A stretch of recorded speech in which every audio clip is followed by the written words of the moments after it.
Different parts of the world have different sorts of weather. And to help us understand why, geographers have divided the world into climatic zones, from the very coldest to the hottest and wettest.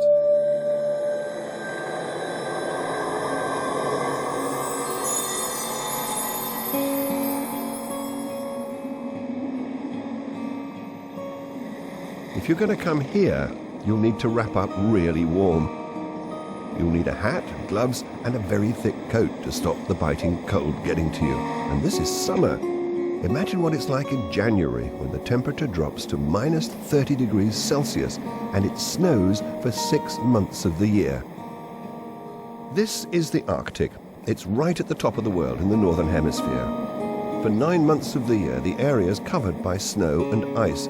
But for just a few months, from May to July, the temperature gets to just above freezing, and grasses and lichens manage to grow a little. The reason why it's so cold is that this part of the world is furthest from the equator, and therefore furthest from the sun, so the sun's rays are weaker here than in other parts of the world.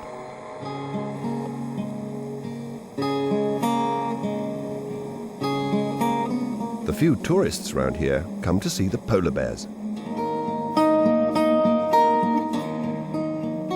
Watching the polar bears is a tricky business. Going out on your own on foot is definitely not a good idea.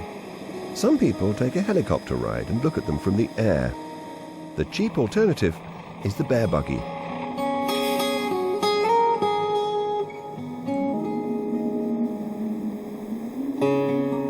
Polar bears might look friendly, but they are very dangerous, and more are coming into the towns searching for food.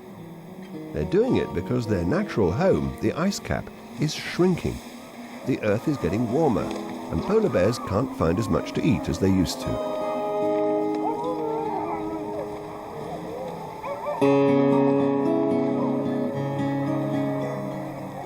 That's why these men are polar bear hunting. They're not trying to kill them. They're catching them, and when the bear is pretty heavily drugged, looking at them and fitting a transmitter so they can keep track of the bears. They want to know a lot more about polar bears so they can help them survive in the future.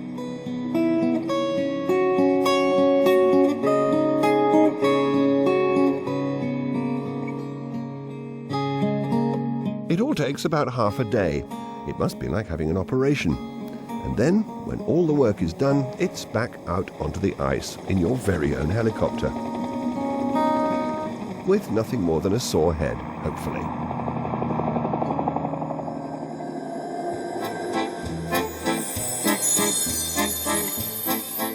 One of the interesting things about this place is that the weather varies a lot during the year. This is May, and it's a lovely warm morning. There are people swimming in the lake. The summer temperatures can be as high as 28 degrees Celsius. People come to the lake in the spring and summer to cycle or just walk on the mountain paths and trails. Shorts and short-sleeved shirts are all they need, and plenty of water. It's pretty warm.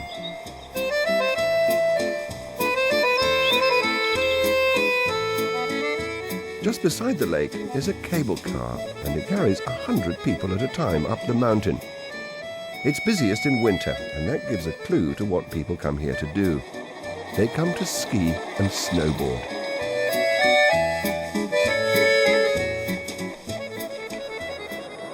This area is known as the Alps. The high mountain range is a part of Europe that stretches from Slovenia in the east to France in the west. This part of the Alps is in Austria, and it's called the Tyrol.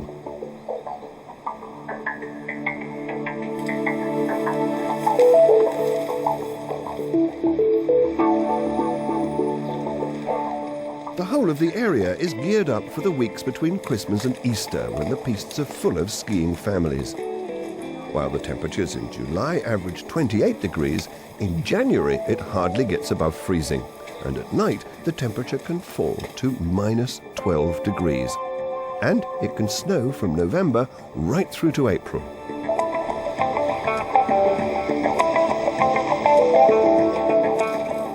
You have to dress up really warm to cope with temperatures like this. But you also need sunglasses and suntan cream. The sun can be really bright. There are all sorts of contraptions to get people up the mountain, and at the top, it's like a different world. There are shops, restaurants, and more lifts that carry the skiers onto the various runs. Every week, buses tip new holidaymakers onto the pistes and into the ski schools. Children spend the week trying to improve their technique and speed. Then, on the last day, there's a downhill race. All the classes, from beginners to the really good skiers, follow the same route. And at the end of it all, the fastest gets a prize. But take a look at the mountain in the summer when all the skiers have gone home.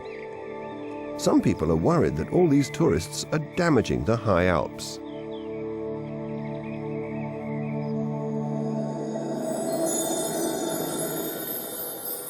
This is Fraser Island in southeast Australia. It's the largest sand island in the world. It's south of the equator. It's in the southern hemisphere, so it has summer when we have winter. And when Fraser Island is warm, it's cold in Britain. In January, the temperature can be as high as 32 degrees Celsius. And even in July, it averages 15 degrees. Fraser Island gets its fair share of rainfall too. The average in July is 120 millimetres, but even in January, in the summer, rainfall averages 110 millimetres. The climate on the island is like the climate in the Mediterranean in countries like Italy, Greece and Spain. It's easy to see why tourists come to Fraser Island. The sand and the lovely sea make it a perfect place for a beach holiday. But the explosion in numbers of tourists has made life difficult for the wildlife on the island, and especially the dingoes, Fraser Island's very own wild dogs. In the past, the dingoes got along with the indigenous peoples of the island, and to an extent, they still do. We traditionally carry on our relationship with the dingo right through to this day and age. Should we sit down and catch a feed out of the ocean or out of a dam or out of a creek somewhere, they'll come, and they've always come. And they've always sat around with Aboriginal people. So they feed off of what we feed, and so on the food chain goes on. What he leaves behind, the crows will come in and have a peck out, and so on. So the food chain goes on. Life for the dingoes began to change in 1993 when the island was made a World Heritage Site. As time went on, we had about 100,000 people visiting this island per year. And the pressure from those people today has increased to almost 400,000 people. More and more people came, and they came for the fishing and for the relaxation on the beach here. It was always a very big attraction. The dingoes feel threatened because there are so many more people about these days. But there's also lots more food around, so dingo numbers have grown too. It all means lots of pressure on the wildlife. And in the last few years, some of the dogs have turned nasty. Wild dogs have attacked tourists, and on one occasion killed a child. It's an awful reminder that there's a constant struggle to balance the needs of the island's wildlife and tourists.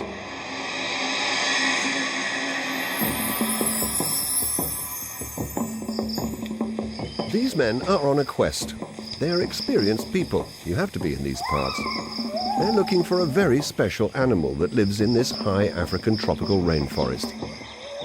Tropical rainforests are some of the hottest and wettest places on Earth. The rain and the heat are what makes them special, and they're home to some of the most beautiful and rich plants and animals anywhere in the world. When you look at the places that have a tropical climate, you can see why. They're all close to the equator, the place where the sun is closest to the Earth, whether in winter or summer.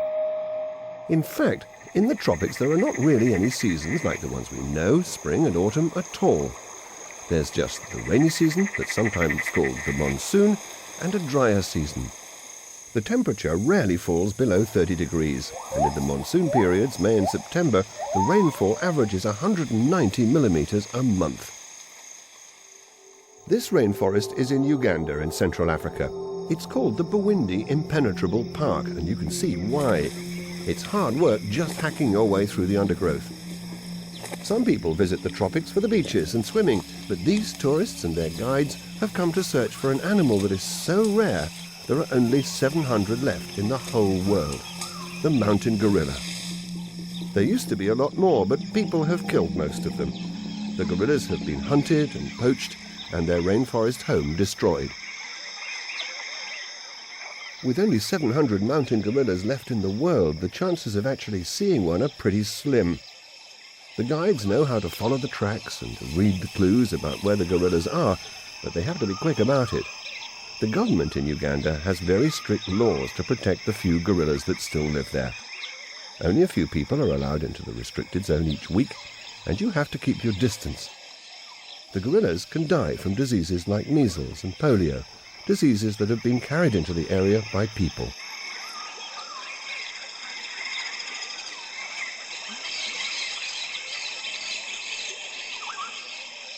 But the group of tourists have been lucky. They've come across this family. But they can't watch for more than a few minutes. That's another rule that protects the gorillas. And then, just as the family emerge from the rainforest, they scamper away.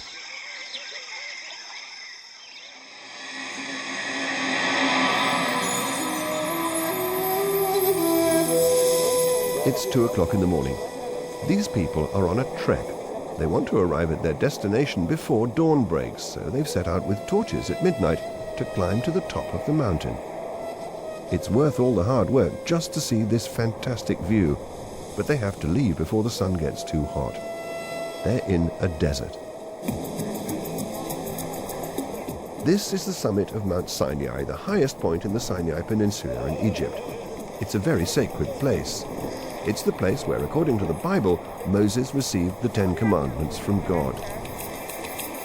We think of deserts as hot places, but even in deserts, the nighttime temperatures can be low. Tonight, it was only 5 degrees Celsius, but by the middle of the afternoon, it will have soared to 33 degrees.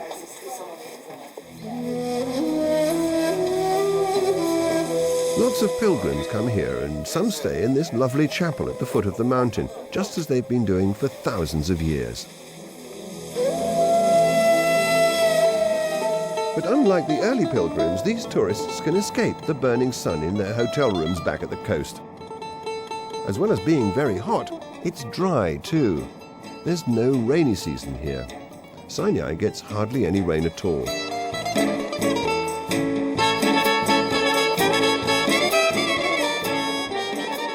Luckily for these people, Mount Sinai is near the sea, the Red Sea, and there it's cooler.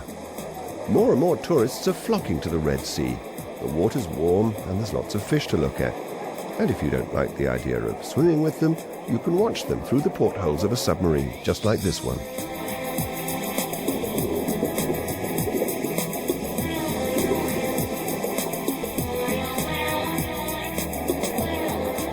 The Red Sea is becoming very popular with tourists. In this resort, there are already 80 hotels, and they plan to build another 300. The money the tourists bring in is important to the economy of countries like Egypt. But for places like the coast and the desert around Mount Sinai, the pressure on the landscape could bring problems in the future. Just think of all the water they'll use.